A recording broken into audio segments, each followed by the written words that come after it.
आइए मंगलाचरण करते हैं।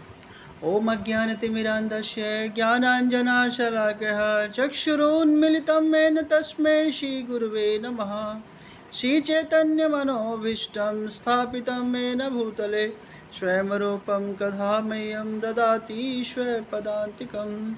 वन्देऽहं श्रीगुरुवे श्रीयतुपदकमलं श्रीगुरून् वैष्णवाश्च श्रीरूपं साग्रजातं सहगण रघुनाथयविन्तं तं सजीवं साद्वैतं सावधूतं परिजनसहितं कृष्णचैतन्यदेवं श्रीराधाकृष्णपादानुसहगणललिता श्रीविशाखा अवन्तश्च।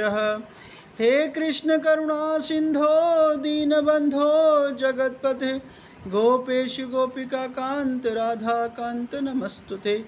तप्त कांक्षन गौरांगी राधा वृंदावनेश्वरी वृषभानुसुते देवी प्रणमामि हरिप्रिये। वाञ्छाकल्पतरुभ्यश्च कृपा सिन्धुभ्यो एव च पतितानां पावनेभ्यो वैष्णवेभ्यो नमो नमः। जय श्री कृष्ण चैतन्य प्रभु नित्यानंद श्री अद्वैत गदाधर शिवासादि गौर भक्तवृंद। हरे कृष्णा कृष्णा कृष्णा हरे हरे, हरे राम राम राम हरे हरे। श्रील प्रभुपाद की जय, आप सभी भक्तों की जय। तो आज जैसे कि मेरी क्लास है तो कुछ स्पेशल तैयारी नहीं है, लेकिन फिर भी प्रयास करेंगे। अगर कुछ गलती हो जाए तो आप सभी मेरे छोटा समझकर क्षमा करें। हरे कृष्णा। तो जैसा कि हम जब भी गीता पढ़ते हैं तो थोड़ा गीता को ना उसको थोड़ा ग्लोरिफिकेशन करना चाहिए गीता का, तब हमें गीता पढ़नी चाहिए। तो आइए छोटा सा एक गीता महात्म्य से लेते हैं।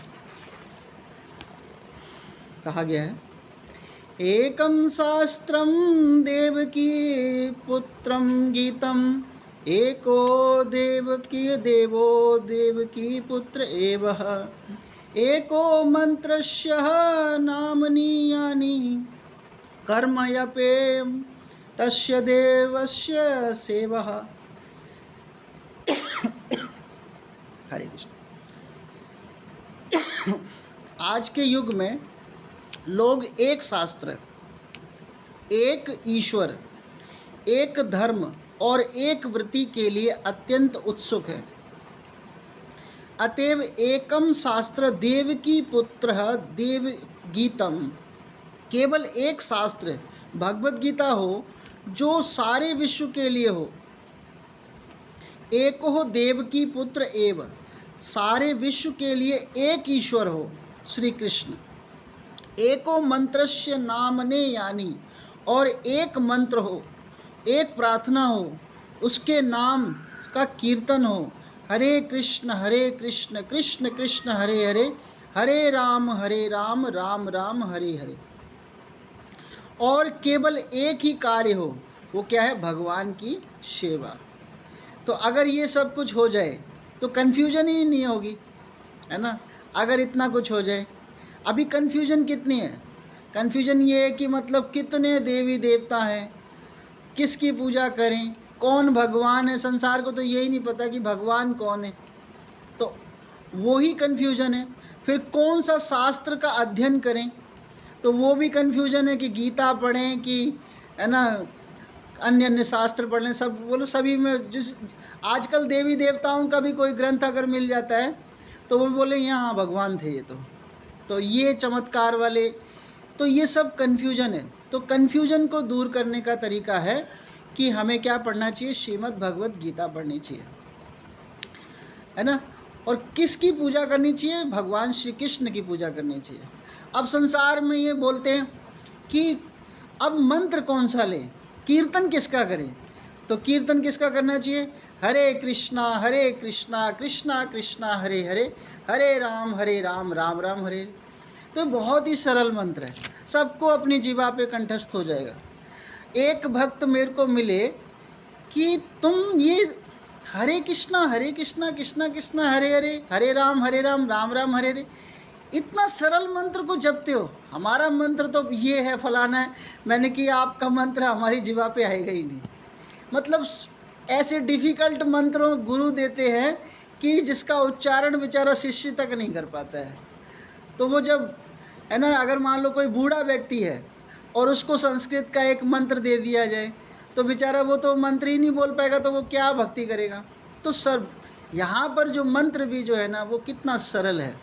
तो ऐसे, और सबका एक ही काम हो, बिजनेस, सबको अगर बिजनेस करना हो ना तो एक ही बिजनेस करे, वो क्या है, भगवान की सेवा। तो ये जो अगर कोई व्यक्ति करता है तो भगवान के धाम में है ना 100% चला जाएगा। तो बहुत सुंदर महात्मा है। तो गीता के श्लोक हमें है ना याद होने चाहिए, भगवान की सेवाएं हमें निरंतर याद होनी चाहिए।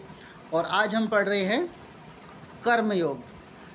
कर्मयोग श्रीमद् भगवद गीता यथारूप अध्याय 3, अध्याय का नाम कर्मयोग, श्लोक संख्या 41। तस्माति त्वम इंद्राणी अदो नियमं भारत ऋषभ पापमानं प्रजहिहि एनं ज्ञान विज्ञान नाशनम। तो यहाँ पे देखिए कि पहला शब्द क्या है, तस्मात्। तस्मात् मतलब क्या होता है, इसलिए। तो इसलिए तो किस लिए, है ना। पहला शब्द है तस्मात्, तो किस लिए, कि हम यहाँ पे देखिए कि इंद्रियां जो है ना वो हमें क्या करती हैं, हमें अपने कार्य में लगने नहीं देती जहाँ लगना चाहिए, जहाँ हमें भगवान ने जिस कार्य के लिए भेजा है। तो तस्मात् त्वम इंद्राणी अदो, प्रारंभ में, मतलब कितने प्रारंभ में, कि जैसे हम भगवान की भक्ति करें तो कितने प्रारंभ में करें। जैसे एक अभी हम लोगों को कृष्ण भावना भावित हुए कितना टाइम हुआ, जैसे कितनी, मतलब ऐसा लग रहा है कि हम बहुत बूढ़े हो गए तब हमें कृष्ण भावना भावित हुए, कि हाँ हम रियल में बूढ़े हो गए। कैसे, कि हमें लगना चाहिए था 5 वर्ष की आयु में, और हम कितने दिनों बाद लगे, ये सोचिए।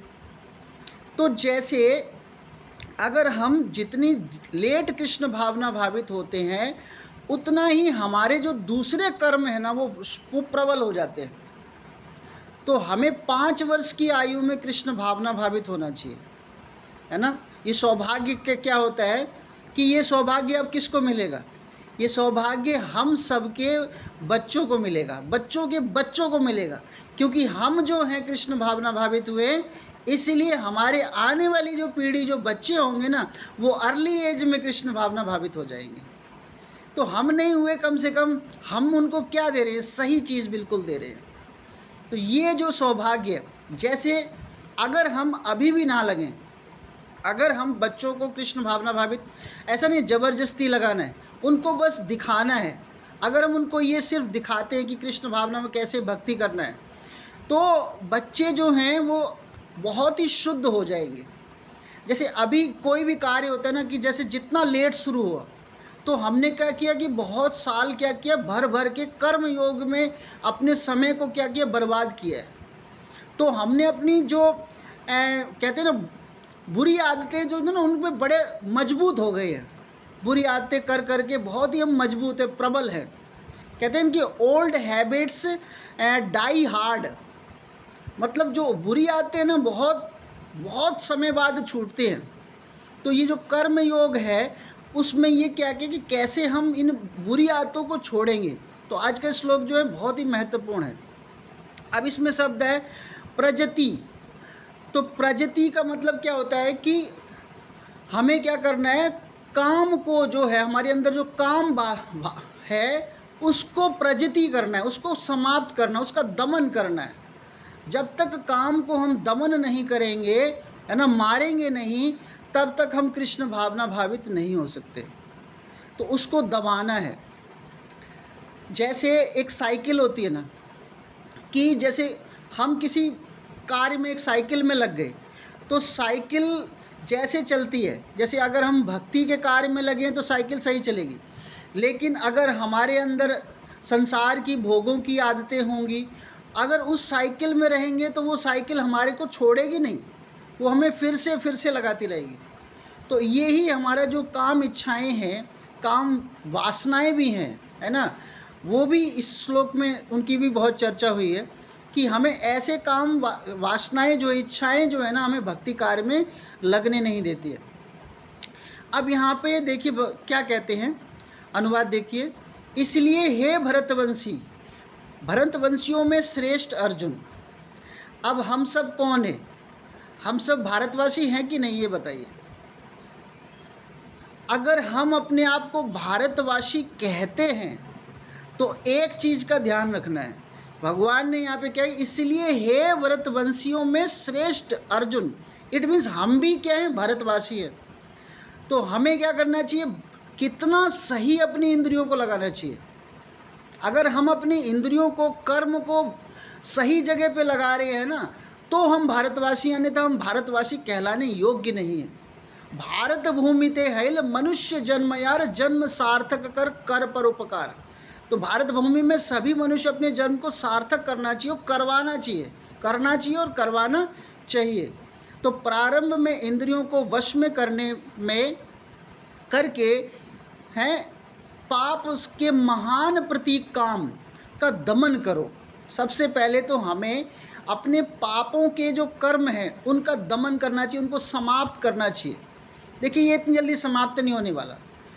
ये जो है हमें पाप, जो हमारी पाप में इंद्रियां जो हैं वो इतनी जल्दी समाप्त नहीं होती। तो ये समाप्त जब नहीं होंगी तो हम क्या करें, कृष्ण भावना भावित हो या ना हो, क्योंकि वो तो हमारा पीछा छोड़ने वाले नहीं है, है ना। वैसे तो हम लगते हैं भक्तों के बीच में आके हम कितने, है ना, कितने नैतिकता वाले हैं, कितना, लेकिन अंदर तो पता है ना कि हम कितने हैं।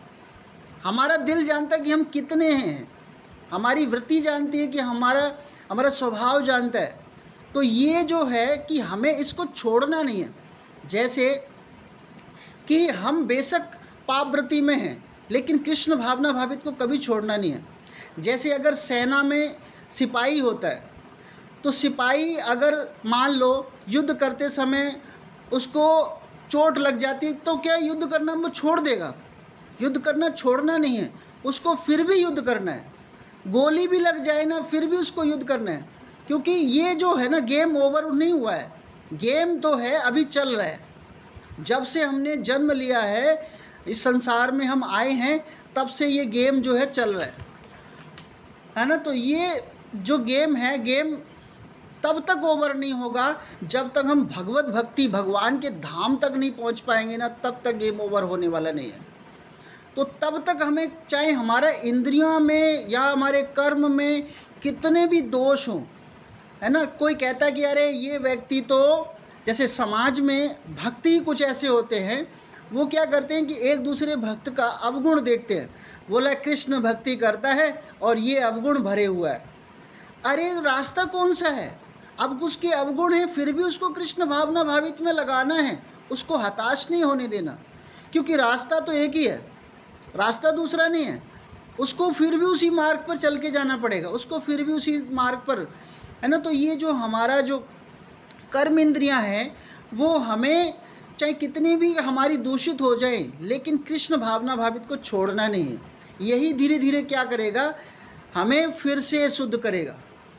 जैसे हमें पहले अधिकार होता है, जैसे हमें अधिकार किसका होता है कि अगर हम प्रोसेस से चलें तो हमें कर्म योग का अधिकार मिलता है कि हमें कर्म योग करने हैं।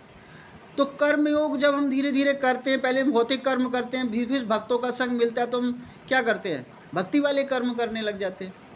फिर भक्ति योग के साथ हमें क्या मिलता है, ज्ञान योग मिलता है, ज्ञान योग का अधिकार हो जाता है, हम शास्त्रों के अधिकार पे चलते हैं, है ना। और फिर ज्ञान योग के बाद हमें भक्ति योग का अधिकार होता है। लेकिन अगर भक्तों का संग हो जाए तो ना हमें कर्म योग और ना ज्ञान योग, सीधा हमें भक्ति योग का अधिकार प्राप्त हो जाता है। तो जब तक व्यक्ति भक्तों का संग करता है तो उसे ये सारे अधिकार प्राप्त होते हैं।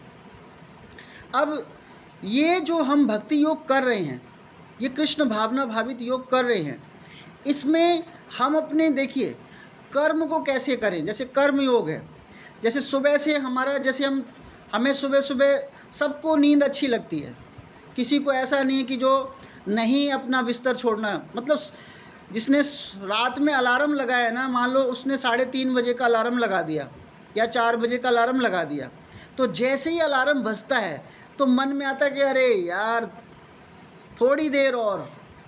तो जहाँ पर हम ये सोचते हैं थोड़ी देर हो, तो वो हमारा क्या है, भोगवृत्ति होगी कि हम उसको भोगने जा रहे हैं। थोड़ी देर और का मतलब भोगने जा रहे हैं। लेकिन हमें पता है जैसे ही कृष्ण भावना भावित हम संग में होते हैं कि अरे नहीं थोड़ी देर और नहीं, कि कृष्ण हम भक्तों का जप चल रहा है, जप का कार्यक्रम चल रहा है, अगर हम थोड़ी देर और रुके है ना, तो थोड़ी देर में सभी भक्त पहुंच जाएंगे और हम सबसे लेट पहुंचेंगे, है ना। तो हमारे विक्रम योगी प्रभु जी सबसे पहले पहुंच जाएंगे। मैं तो सोचता हूँ प्रभु जी से कभी मैं आगे निकलूँगा कि नहीं निकलूँगा। तो ये जो है ना, ये जो हम उसको भोगना चाहते हैं, हम इसको हमें क्या करना पड़ेगा, उसी समय को अपने आप को इंगेज करना पड़ेगा।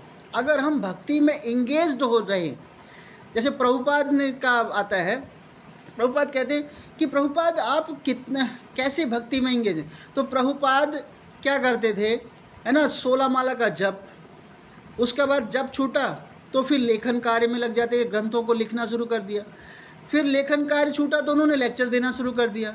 लेक्चर देने के बाद फिर उन्होंने प्रचार करना शुरू कर दिया। तो कभी भी वो व्यक्ति चाहे तो वो पूरी साइकिल में आ सकता है ना। एक भक्त मेरे से पूछते हैं कि आप कैसे एडजस्ट कर रहे हो, अभी आपके ऊपर सेंटर की सेवा भी आ रही है ना, जपा की भी सेवा आ रही है और ये सारा शेड्यूल भी चलता रहे, हाउ कैन यू एडजस्ट। मैंने कहा मन बना लो तो सब एडजस्ट होता है। अगर जिसका मन नहीं होगा ना तो एडजस्ट होना मुश्किल पड़ जाएगा। आप प्रयास तो करो, भगवान स्वतः ही एडजस्ट कर देते हैं, कोई बड़ा काम नहीं है। तो इसीलिए क्या है कि हमें, और दूसरा क्या है, अगर हम समय को बर्बाद करते हैं, जैसे धन बड़ा बहुमूल्य होता है, धन को बर्बाद नहीं करना चाहिए। तो जो समय को बर्बाद कर रहा है तो वो भी अपने क्या कर रहा है, धन को ही बर्बाद कर रहा है। तो हमें जितना भी पूरे दिन में हमें समय मिलता है तो हमें कृष्ण भावना भावित में एंगेज्ड में होना चाहिए। जो व्यक्ति 4 से 6 से 7 घंटे से ऊपर सो रहे हैं ना, वो अपने समय को क्या कर रहे हैं, बर्बाद कर रहे हैं। तो इस प्रकार जो हमें अधिक सोना भी नहीं चाहिए।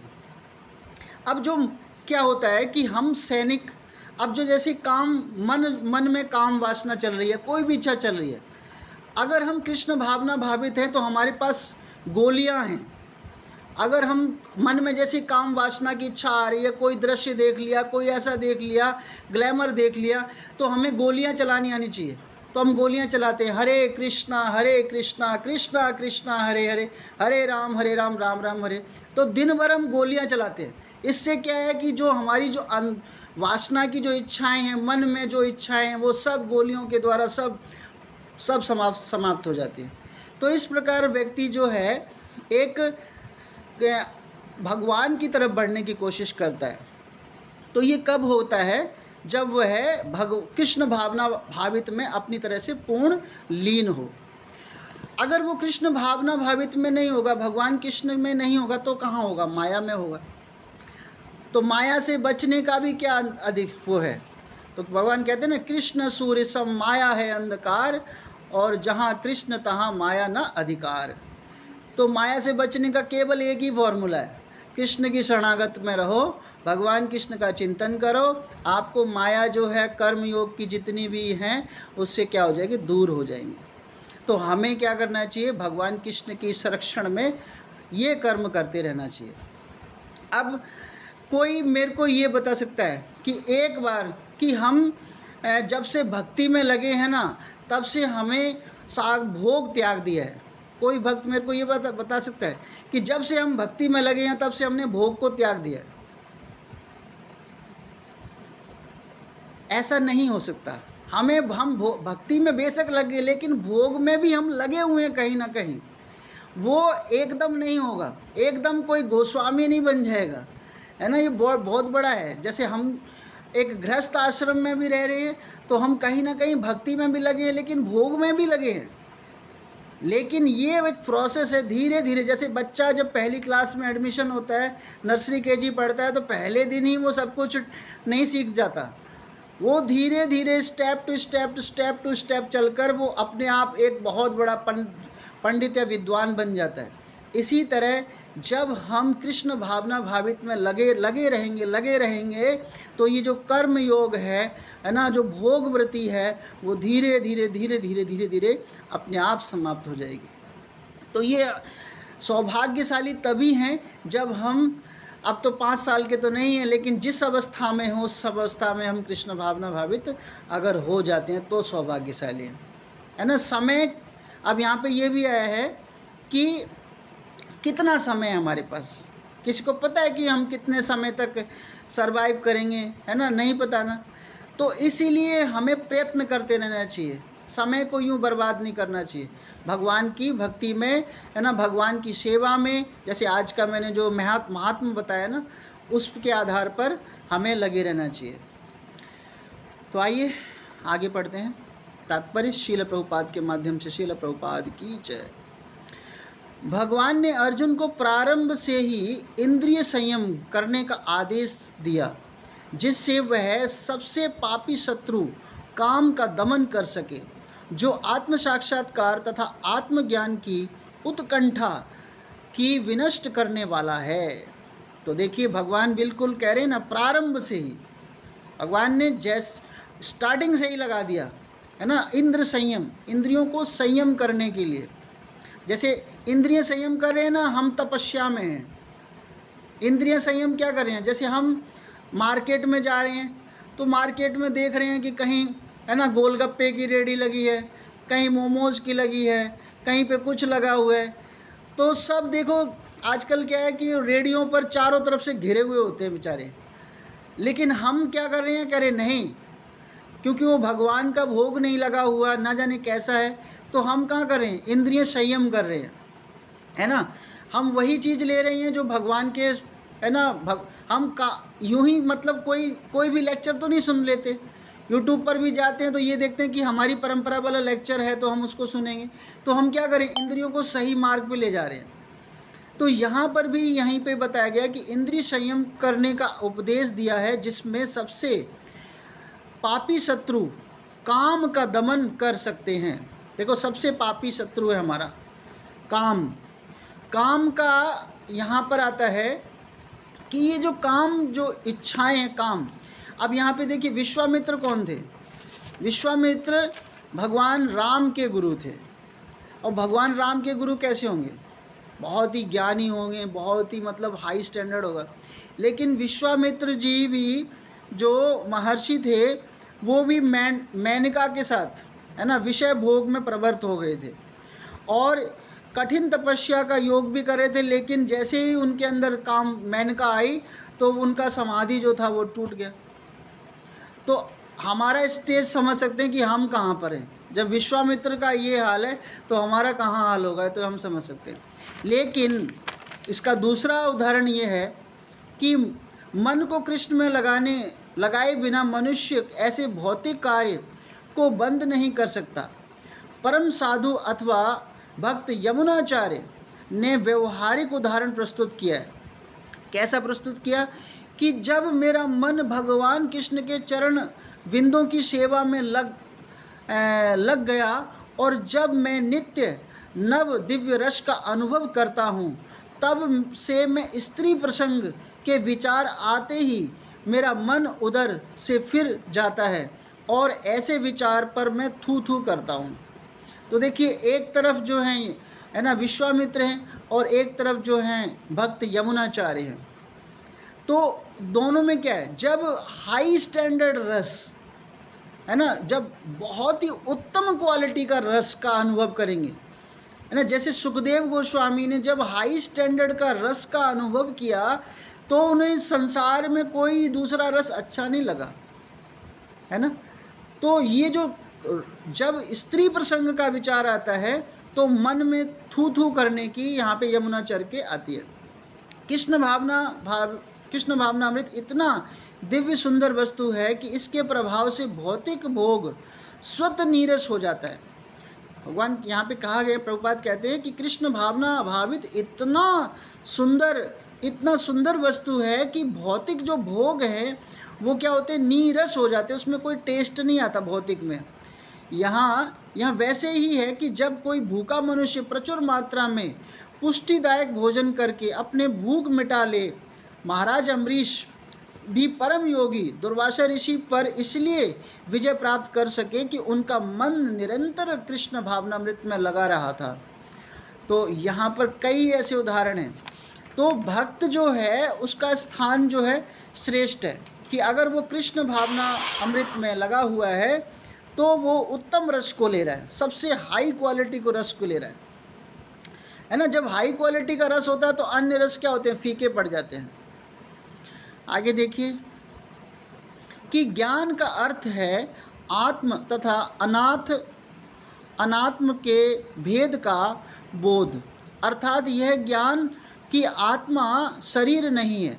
विज्ञान से आत्मा के स्वाभाविक स्थिति और परमात्मा के साथ उसके संबंध का विशिष्ट ज्ञान सूचित होता है। श्रीमद् भागवतम में 1.2.9.31 में इसकी विवेचना की गई है। ज्ञानम परम गुह्यम में यदि ज्ञानम समीपवतम सरहस्यम तदम चाग्रणात् गधत्वी मया। आत्मा तथा परमात्मा का ज्ञान अत्यंत गुह्यम एवं रहस्यमय है, किंतु जब स्वयं भगवान द्वारा इसकी विविध पक्षों की विवेचना की जाती है तो ऐसा ज्ञान विज्ञान समझा जाता है। देखिए कि हम जब तक विज्ञान को नहीं समझेंगे, यहाँ पे बताया गया है दूसरी लाइन में जो आया है, दूसरी लाइन में है पाप मानम प्रजति ही एनम ज्ञान विज्ञान नाशनम। देखिए जब तक हम कृष्ण भावना भावित का विज्ञान जो है, कृष्ण भावनामृत का विज्ञान को नहीं समझेंगे, तब तक जो ये पाप की जो प्रवृत्ति है वो यूँ नष्ट नहीं हो जाती। तो हम लोग क्यों बैठे हुए हैं, हम लोग ये रात में है ना, क्यों अपना दिमाग इसमें भगवत गीता में लगा रहे हैं? समझ में आया हम लोग क्यों लगा रहे हैं, और क्यों हमें ये हमारे शिक्षा गुरु आदेश देते हैं कि पढ़ो पढ़ो पढ़ो? तो इसलिए लगा रहे हैं क्योंकि हम अपने आप को क्या करें, शुद्ध कर लें, इस ज्ञान को लेकर क्या करें, शुद्ध करने का प्रयत्न करें, इसीलिए लगा रहे हैं। तो यहाँ पर ये विज्ञान है, ये विश्व का सबसे हाई स्टैंडर्ड विज्ञान है। जो साइंटिस्ट विज्ञान लगाते हैं वो एरोप्लेन बना रहे हैं, कभी कुछ बना रहे हैं, उनका विज्ञान फीका है इस ज्ञान से, है ना। अगर हमें भगवान के धाम जाना है तो कितने लोगों को पार करते हुए जाना पड़ेगा। कोई भी संसार का एरोप्लेन जो है भगवान के धाम में नहीं पहुंच सकता है। लेकिन हम ये रात में जो श्रीमद् भगवत गीता की क्लास कर रहे हैं, ये हमें सीधा सीधा भगवत धाम की तरफ ले जा रहा है। तो इसीलिए हमें क्या करना चाहिए कि श्रीमद् भगवत गीता का अध्ययन करना चाहिए, ज्ञान विज्ञान का अध्ययन करना चाहिए। हम भी वैज्ञानिक हैं, लेकिन हम वैज्ञानिक कृष्ण भावना भावित के वैज्ञानिक हैं, है ना, उसका विज्ञान कर रहे हैं। तो आज से हम सब कहें हम एक बहुत हाई स्टैंडर्ड के वैज्ञानिक हैं, किसी से कम नहीं है। लोग तो डिग्री लेते हैं, बहुत पैसा खर्च करते हैं, तब जाके वैज्ञानिक बनते हैं, लेकिन हमें यहाँ पर यूज है ना गुरु के आश्रय से डिग्री मिल रही है। तो आत्मा और परमात्मा का ज्ञान हो रहा है। यहाँ पे क्या हो रहा है, आत्मा और परमात्मा का ज्ञान हो रहा है। ये छुपा हुआ ज्ञान है, तो ये बोला कि गुहनतम ज्ञान है, ये यूँ नहीं मिलता और रहस्य में है ना। साइंटिस्टों के जो फॉर्मूले होते हैं वो तो उजागर हो जाते हैं, लेकिन ये रहस्य में है। किंतु जब स्वयं भगवान द्वारा इसकी विवेचना पक्षों से विवेचना की जाती है तो ऐसे ज्ञान और विज्ञान समझा जा सकता है। भगवत गीता हमें आत्मा का सामान्य और विशिष्ट ज्ञान प्रदान करती है। जीव भगवान के भिन्न अंश है, अतः भी भगवान की सेवा के लिए यह चेतना कृष्ण भावनामृत कहलाती है। अतः मनुष्य को जीवन के प्रारंभ में ही कृष्ण भावनामृत को सीखना चाहिए, इससे कि वह पूर्णतः कृष्ण भावना भावित होकर तदनुसार कर्म करे। देखिए तो यहाँ पे मैंने पहले ही बोल दिया था ना, कब से, प्रारंभ से ही। चैतन्य महाप्रभु के पास एक पिता और है ना एक 5 साल का बालक वो पहुंचा।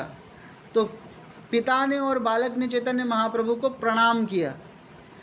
तो चैतन्य महाप्रभु ने कहा, ये बालक, पिता से पूछा कि ये बालक कौन है? तो पिता कह रहा है कि ये मेरा बाप है। बोला, ये कैसे बाप? बोला, भक्ति में ये बालक, 5 साल का बालक मेरे को लेके आया। तो आज के टाइम में कि क्या है कि अभी जो पिछले हफ्ते बुधवार को है ना प्रसाद फीस्ट प्रसाद सेंटर में हुआ था, तो वो एक मेरा स्टूडेंट था। तो मैंने कहा कि देखो बेटा, ये यहाँ पे ऐसे प्रोग्राम होता है। तो उसने कहा, सर मेरे को तो बहुत अच्छा लगता है, मैं अपने मम्मी पापा को भी लेके आऊँगा। तो बच्चा जो है ना वो मम्मी पापा दादी दादा सबको, पूरी फैमिली में और उनके रिलेटिव जो हैं वो बच्चा सबको ले आया। अब उन्होंने ये निश्चय किया है कि अब हम ये कृष्ण भावना भावित ये जो संस्था है ना इसको छोड़ेंगे नहीं। तो देखिए कि बच्चा वो कमाल कर सकता है जिसके लिए हम कमाल नहीं कर सकते। तो हमें भी क्या करना है कि इसी तरह की शिक्षा देना है। जो बुढ़ापे में है उनको नहीं पकड़ना, वो नहीं सुधरेंगे। जिनकी उम्र 50 साल से ऊपर हो गई है वो तो समझो कि मुश्किल है, लेकिन जो आज की युवा पीढ़ी है अगर हम उसको कृष्ण भावना भावित में लगाते हैं तो संसार का कल्याण हो जाएगा। तो कहीं ना कहीं जो कलयुग का साया जो चल रहा है ना वो उसका प्रकोप जो है कम हो जाएगा। तो जीव भगवान की भिन्न अंश है, अतः भगवान की सेवा के लिए है। यह चेतना कृष्ण भावना भावित कहलाती है। कृष्ण भाव, अगर बुद्धि जो है हमारी पास, हम सबके पास बुद्धि है ना, क्यों नहीं है, सभी के पास बुद्धि। लेकिन अगर ये बुद्धि कृष्ण चेतना में है तो ही बुद्धि है। भगवान के सानिध्य, भगवान के बारे में सोचती है, भगवान की सेवा के बारे में सोचती है, भगवान के शास्त्रों के बारे में सोचती है, भगवान के भक्तों के बारे में सोचती है, तो ही बुद्धि है, अन्यथा बुद्धि नहीं है। वो जो ये सोचता नहीं है वो मूर्ख है। यहाँ पे कहना है कि यह चेतना कृष्ण भावना भावित कहलाती है। तो चेतना मतलब बुद्धि। बुद्धि किसके बारे में सोचना चाहिए? भगवान के बारे में सोचना चाहिए। अतः मनुष्य को जीवन प्रारंभ होने से कृष्ण भावना भावित सीखना चाहिए। काम ईश्वर प्रेम, काम ईश्वर प्रेम की विकृत प्रतिबिंब है और प्रत्येक जीव के लिए स्वाभाविक है। किंतु यदि किसी को प्रारंभ में कृष्ण भावनामृत की शिक्षा दी जाए तो प्राकृतिक ईश्वर प्रेम का काम रूप विकृत नहीं हो सकता। देखिए, काम की इच्छा जो है ना वो मर नहीं सकती। जितना हम देर में भगवान के भक्ति में लगेंगे उतना हमारी जो भौतिक जो जड़ें हैं ना वो बहुत ही मजबूत हो जाएंगी। और भौतिक जो जड़ें हो जाएंगी, भौतिक काम की जो इच्छाएं हैं ना उसको समाप्त करना फिर बस की बात नहीं है। तो ये क्या करना है कि हमें ईश्वर प्रेम को पाने के लिए विलंब नहीं करना चाहिए, है ना, तुरंत ही लग जाना चाहिए, नहीं तो दूसरी चीज़ें हावी हो जाएंगी, है ना। जैसे आता है कि एक व्यक्ति जो है ना, बहुत काफ़ी उम्र है उसकी होगी, तो उसके काफ़ी बच्चे थे, 3 बच्चे थे। तो बच्चे ने सोचा कि उसकी दुकानें थी, कपड़ों की दुकानें थी। तो बच्चों ने सोचा कि अब पापा की उम्र हो गई है तो पापा को क्या करो कि किसी न तरह उनको कृष्ण भावना भावित में लगाओ। तो बच्चों ने प्लान किया, तो एक साधु जो है वो अपॉइंट कर दिया। तो साधु ने सोचा इसको कृष्ण भावना भावित में कैसे लगाएं। तो वो ले गया शमशान घाट। शमशान घाट में साधु कह रहा है, देखो ये शमशान घाट में सब लोग आते हैं और चले जाते हैं, इन्होंने भगवान का कोई भजन नहीं किया, आए और चले गए। कितनी, है ना, जैसे वो होता है ना बनारस में वो लगता है, तो उसमें देखिए कितने लोग आते हैं, कितने चले जाते हैं। तो व्यक्ति बोला, बिल्कुल ठीक कह रहे हो, बिल्कुल आपने बिल्कुल सही मेरे को ज्ञान दे दिया कि आज मेरे कपड़ों की दुकान है ना, मेरी टिम्बर की दुकान होती है काश, क्योंकि कितने लोग मर रहे हैं ना, तो अगर लकड़ियाँ जलाने के लिए काम आती ना तो मेरा बिज़नेस काफ़ी अच्छा चलता है। देखिए जो जीवन भर हमने किया है ना उसी के बारे में सोचते हैं, जो जीवन भर हमने किया है तो उसी के बारे में व्यक्ति सोचता है। फिर वो भी मतलब लगा नहीं तो साधु थक कर चला गया। फिर तीनों बच्चों ने सोचा कि अब कुछ तो प्लान बनाए, पापा को रिटायर कर दो, है ना, उनकी दुकान से रिटायर कर दो। तो बड़े बच्चे ने क्या किया, एक बढ़िया, है ना, बहुत बड़ी कार दे दी, फरारी कार दे दी। और दूसरे बच्चे ने गिफ्ट दिया 50 कमरे का घर। और तीसरा बेटा जो था वो थोड़ा इस्कॉन मंदिर से जुड़ा था, तो उसने सोचा पापा को कोई ऐसी गिफ्ट देते हैं जिसके कारण पापा जो हैं कृष्ण भावना भावित हो जाएं। तो वो एक तोता को खरीद के लाया। तोते को क्या हुआ कि श्रीमद् भगवत गीता सिखाई उसको, है ना, उसको कंठस्थ कराया तोते को। और तीनों बच्चों ने अपने अपना गिफ्ट जो है वो पिताजी को दे दिया। अब पिताजी बैठे हुए हैं, बोले अब बच्चों में आपके दी हुई गिफ्ट की चर्चा करता हूँ।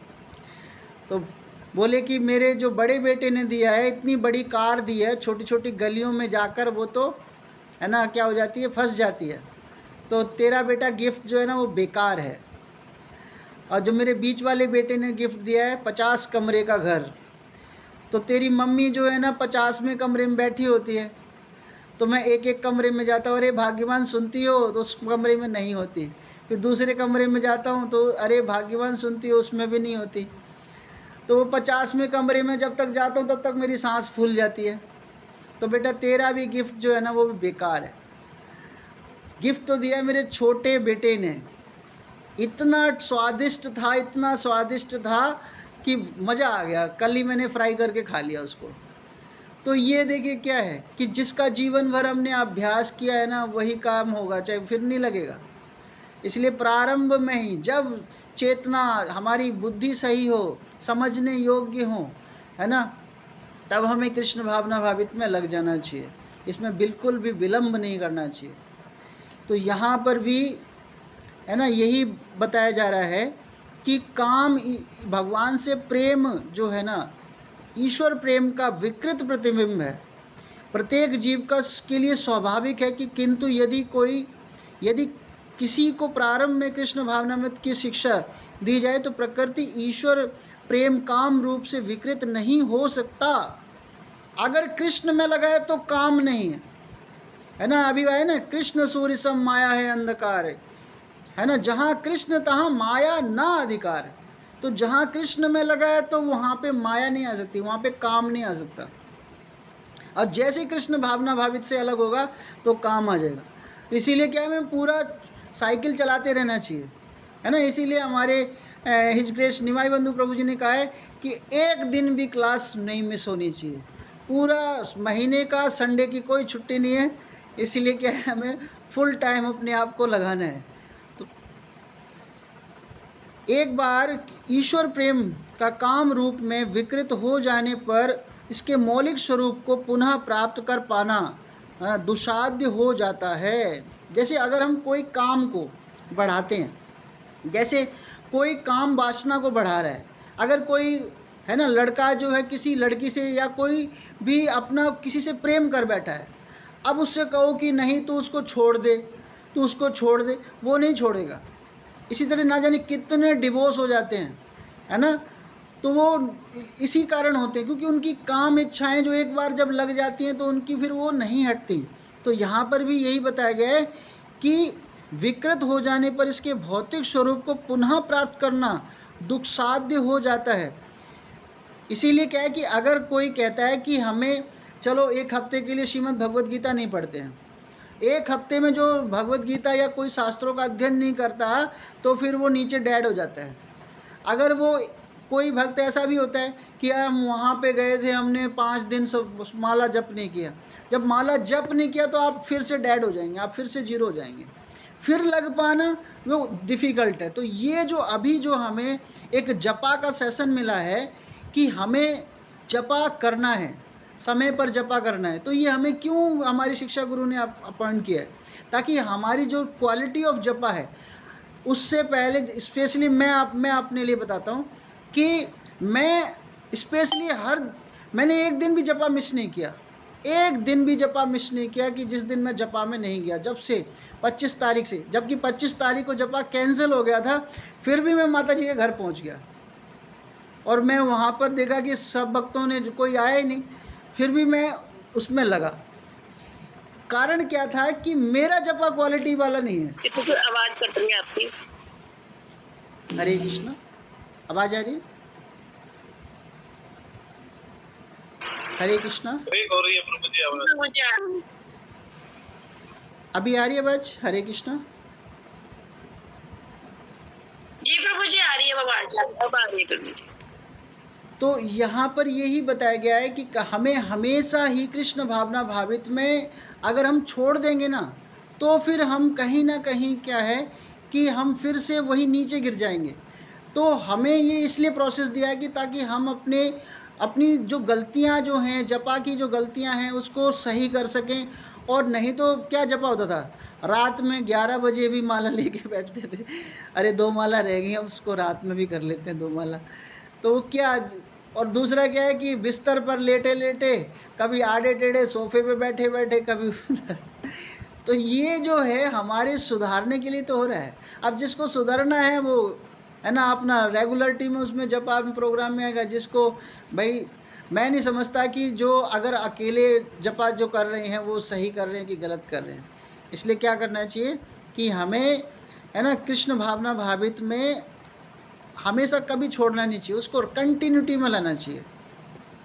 फिर भी कृष्ण भावना में इतना शक्तिशाली है कि विलंब से प्रारंभ करने वाले के लिए, देखिए अब ये हमारे लिए बात होगी कि हमने कितने विलंब से, हमने तो 5 साल में भक्ति नहीं शुरू करी ना, है ना। तो जो विलंब से लगने वाले हैं उन भक्ति के विधि विधान का पालन करके ईश्वर प्रेमी बन सकते हैं। अतः जीवन की किसी भी अवस्था में अथवा जब भी इसकी अनिवार्यता समझी जाए, मनुष्य कृष्ण भावना अमृत या भगवत भक्ति के द्वारा इंद्रियों को वश में करने का प्रारंभ कर सकता है। ये जो हम कृष्ण भावना भावित लगे हैं, इसका उद्देश्य क्या है कि हमारी जो इंद्रियां जो है ना, वो इधर उधर मुंह मार रही थी, वो अब इधर उधर नहीं मुंह मारेगी। जैसे अगर कोई पालतू कुत्ता होता है ना, पालतू जिसका पट्टा बंधा होता है, तो मालिक क्या होता है, वो देखता है, घुमाने ले जाता है कि देख क्या लेना है क्या नहीं खाना है। तो जो आवारा कुत्ते होते हैं वो क्या करते हैं, वो गंद को भी खा लेते हैं। लेकिन जो भगवान, जो वास्तविक जो होता है, जो कहीं ना कहीं जुड़ा होता है, वो सोचेगा समझेगा। तो यहाँ पर क्या है कि हम इंद्रिय विषयों के में प्रारंभ कर सकते हैं और को वश में करने का प्रारंभ कर सकते हैं और काम को भगवत प्रेम में बदल सकते हैं। जो हमारा जो काम है ना, वो बदल जाएगा। पहले हम है ना फिल्मों के बारे में सोचते थे कि अरे गोविंदा की फिल्म आएगी, है ना, उसमें रानी मुखर होगी, हीरो नंबर 1 है फिल्म, वो कब देखेंगे, है ना। कई फिल्मों के बारे में, जब कॉलेज में थे तो बड़े कॉलेज बंक करके फिल्म पीवीआर में चले जाते थे, तो उसके बारे में सोचते थे। लेकिन अब जो है कि हमारा टीवी का रिचार्ज भी नहीं है। ये क्या हुआ, ये कृष्ण भावना भावित में जैसे ही लगे तो हमारा टीवी डेड हो गया, चल ही नहीं रहा, है ना, बेकार में उसमें पैसे खर्च कर रखे हैं। तो ये जो है हमारे उसमें बदल जाता है। और जो मानव जीवन में पूर्णतः की चरम अवस्था है, यही मानव जीवन की पूर्णतः चरम अवस्था है। और इसके द्वारा हम कहाँ पहुँच सकते हैं, भगवान के धाम में पहुँच सकते हैं। तो game is over, game over नहीं है, गेम कंटिन्यू है। गेम में लगे रहो, कृष्ण भावना भावित में लगे रहो। ये गेम तभी ओवर होगा जब हम भगवत धाम में पहुँचेंगे। हरे कृष्णा। श्रील प्रभुपाद की जय हो। कि मेरे से कोई जो भी त्रुटि हुई हो तो मैं उसके लिए सब क्षमा चाहता हूँ। मेरा कोई प्रैक्टिस नहीं था आज की क्लास के लिए। हरे कृष्णा। श्रील प्रभुपाद की जय। हरे कृष्णा प्रभु जी। वंडरफुल क्लास थी आपकी, आप इतनी सुंदर क्लास करते हो, एक एक बातों को इतनी तरह समझाते हो। आप कहते मुझे कुछ तैयारी नहीं थी, तो बिना तैयारी के आपने इतनी अच्छी क्लास ली। तैयारी होती तो आप कितना अच्छे से क्लास लेते। आपने बहुत सुंदर क्लास ली है।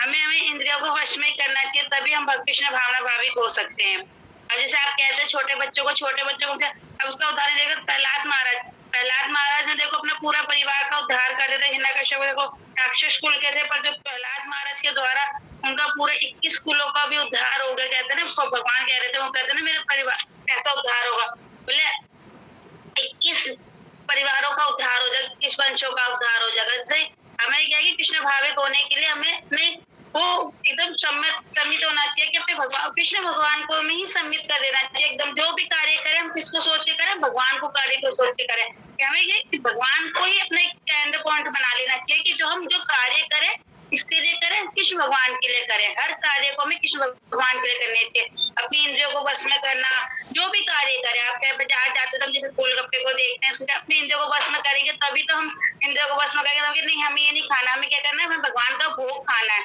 जैसे सेंटर जाते तो भगवान का भोग पाते हैं, हर जगह जो अपने घर में जो हर चीज को क्या भगवान का भोग लगा के हमें पाना चाहिए।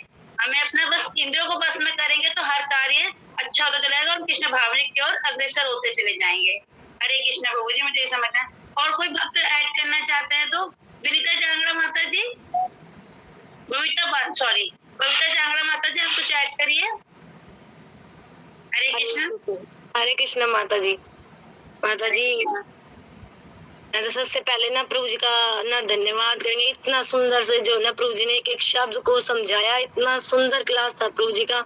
जब प्रभु जी हर एक भक्त के लिए बोलते ना कि आपने इतना अच्छे से क्लास किया, आपने इतना अच्छे से क्लास किया, लेकिन आज की क्लास प्रभु जी की इतनी अच्छी थी, इतनी सुंदर थी ना, एक एक शब्द को इतना अच्छे से हम समझ पाए, बिल्कुल सरल तरीके से जो प्रभु जी ने समझाया ना। और उसके आगे तो कुछ है ना, हम क्या ही बोले कि क्या उसमें हम और अलग से कुछ समझा सके। तो प्रभु जी ने इतना सुंदर तरीके से समझाया, तो बार बार प्रभु जी का धन्यवाद कि हम जैसे बद्ध भक्तों के लिए जो हम अच्छे से कर भी नहीं पा रहे, तो उनको हम जो है प्रभु जी बताते हैं ना, उससे ही हम जो है आगे जो है ना बढ़ पा रहे हैं। थोड़ा बहुत ना इतना सपोर्ट करते हैं प्रभु जी, तो बार बार प्रभु जी का धन्यवाद। हरे कृष्णा प्रभु जी। हरे कृष्णा माता जी। हरे कृष्ण। गीता माता जी कुछ ऐड करेंगे आप, प्रभु जी के लिए कुछ कहेंगे श्लोका में। हरे कृष्णा। सभी भक्तों को प्रणाम। बहुत सुंदर प्रभु जी की क्लास थी। सही में तैयारी के बिना इतनी अच्छी क्लास और तैयारी के बाद पता नहीं कितनी अच्छी क्लास होगी। तो बिल्कुल मतलब इतनी अच्छी क्लास थी, प्रभु जी इतना अच्छा एक एक शब्द समझाया। माता जी ने भी जैसे बोला, और प्रभु जी ने एक जो बीच में वो बोला ना विश्वामित्र का प्रसाद, तो बिल्कुल से मेरे को ये आया मन में कि भक्ति जो होती है वो अकेले नहीं हो सकती। एक एग्जाम्पल है विश्वामित्र कि अकेले उन्होंने हजारों साल तक तपस्या की, है ना। पहली बार तपस्या की मेनका आ गई, दूसरी बार रंभा आ गई, है ना। तो पहली बार तो उन्होंने काम को वश में करने का प्रयास किया, रंभा आ गई तो क्रोधित हो गए, है ना। तो क्योंकि अकेले वो बैठ के तपस्या कर रहे थे, तो इसीलिए प्रभुपाद ने हमें क्या बोला है कि भक्तों के संग में भक्ति करो, है ना। संग में करो, ग्रुप में स्टडी करो, सेंटर पे जाओ, मंदिर में जाओ। अकेले अगर हम करेंगे ना, जपा भी करेंगे तो ध्यान नहीं लगेगा, बार बार मन इधर उधर ही हो जाएगा। ग्रुप में करते हैं जपा, है ना, कितना अच्छा जपा होता है। नहीं तो क्या होता है, माला लेके बैठते हैं, 2 माला 3 माला होता है, उसके बाद फिर ध्यान उधर उधर भटकता है, फिर माला रख देते हैं, जब फिर से ध्यान लगेगा तब करें, है ना, क्योंकि गलतियां भी तो नहीं करनी। तो इसलिए हमेशा भक्ति जो है ना ग्रुप में करनी चाहिए। हम प्रोटेक्टेड रहते हैं चारों तरफ से, है ना। जैसे हम जंगल में हैं, जंगल में एक हिरण जो है वो घूम रहा हो तो क्या होगा, चारों तरफ से शेर, बाघ, सियार सब झपट मारेंगे ना। तो वही है ये संसार कि चारों तरफ से ना वासनाएं, काम, क्रोध, लोभ, चारों तरफ हमारे यही तो घूम रहे हैं, तो हमें तो वो तुरंत से झपट लेंगे अगर हम भक्तों के संरक्षण में नहीं रहेंगे। और सबसे बड़ी बात है कि गुरु के आश्रम में अगर हम नहीं रहेंगे, क्योंकि गुरु तो हमारे ढाल हैं, है ना। हर जितनी जब हम गिरने वाले होते हैं, गुरु हमें थाम लेते हैं, हमें बचा लेते हैं। तो इसीलिए प्रभु जी ने ये प्रसंग जो बोला ना, बहुत अच्छा लगा मुझे। और हमेशा भक्तों का संग कभी नहीं छोड़ना, कभी भी, किसी भी परिस्थिति में। सबसे रिक्वेस्ट है, चाहे कुछ भी हो जाए, संग नहीं छोड़ना है। संग छोड़ेंगे ना तो हम गिर जाएंगे, फिर 0 पे पहुंच जाएंगे, फिर उठना मुश्किल हो जाएगा, फिर भक्ति छूट जाएगी। और भक्ति इतनी मुश्किल से मिली है ना। अभी हमें ये समझ आया है कि भक्ति के बिना मनुष्य जीवन बेकार है। भगवान के धाम तो पहुंच ही नहीं सकते ना। भगवान का नाम अगर हम प्रेम से नहीं ले रहे हैं तो हम भगवान के धाम थोड़ी पहुंच पाएंगे। और ये प्रेम कहाँ से करना हम सीखेंगे, हम भक्तों के संग रहते। है ना। तभी तो देखो ऐसा है कि इंद्रियों को वश में करना तो बहुत कठिन है, बहुत कठिन है ना। बिरलो मंगल ठाकुर का अगर हम एग्जाम्पल लें तो उन्होंने, उनका मन बार बार जब विचलित होता था, है ना, स्त्री प्रसंग देख करके, तो उन्होंने तो अपनी आंखें फोड़ ली। हम कर सकते हैं ऐसा? नहीं कर सकते। हमारी जो भी इंद्रियां हैं, बाहरी इंद्रियां तो बाहर ही भागती है, अलग अलग दिशाओं में भागती है। तो क्या है, मन ये लगाम है, वो तो अनकंट्रोल हो जाएगा, तो बाढ़ में बह जाएगा मन, है ना। और मन बह गया एक बार तो फिर वापस नहीं आना है। तो इसीलिए अपने आप को बचाना है तो भक्तों का संग नहीं छोड़ना। धन्यवाद प्रभु जी, बहुत सुंदर क्लास।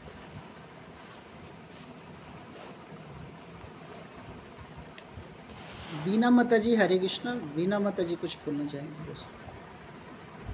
हरे कृष्ण प्रभु जी, आपकी क्लास बहुत अच्छी मैंने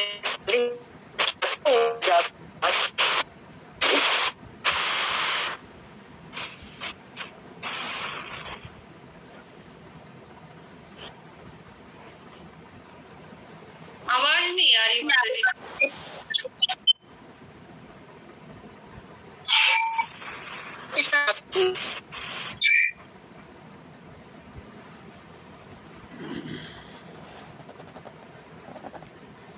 हरे कृष्णा माता जी, आपकी आवाज नहीं आ रही। माता जी मैंने तो, हरे कृष्णा माता जी, हरे कृष्णा प्रभु जी, आपने क्लास आज मैंने पहले दिन ज्वाइन की है, या ये क्लास है, और आपने बहुत अच्छा एक्सप्लेन किया है, बहुत अच्छा बताया है, आपका बहुत बहुत धन्यवाद। और उम्मीद करते हूँ कि आगे भी अच्छी अच्छी ऐसे ही क्लास सुनने को मिलेगी और अच्छा ऐसे भक्तों का साथ मिलेगा। हरे कृष्णा प्रभु जी। धन्यवाद माता जी। आज की क्लास बहुत सुंदर क्लास थी, हम उनका धन्यवाद करते हैं बाय चैंटिंग द्वारा। हरे कृष्णा हरे कृष्णा हरे हरे हरे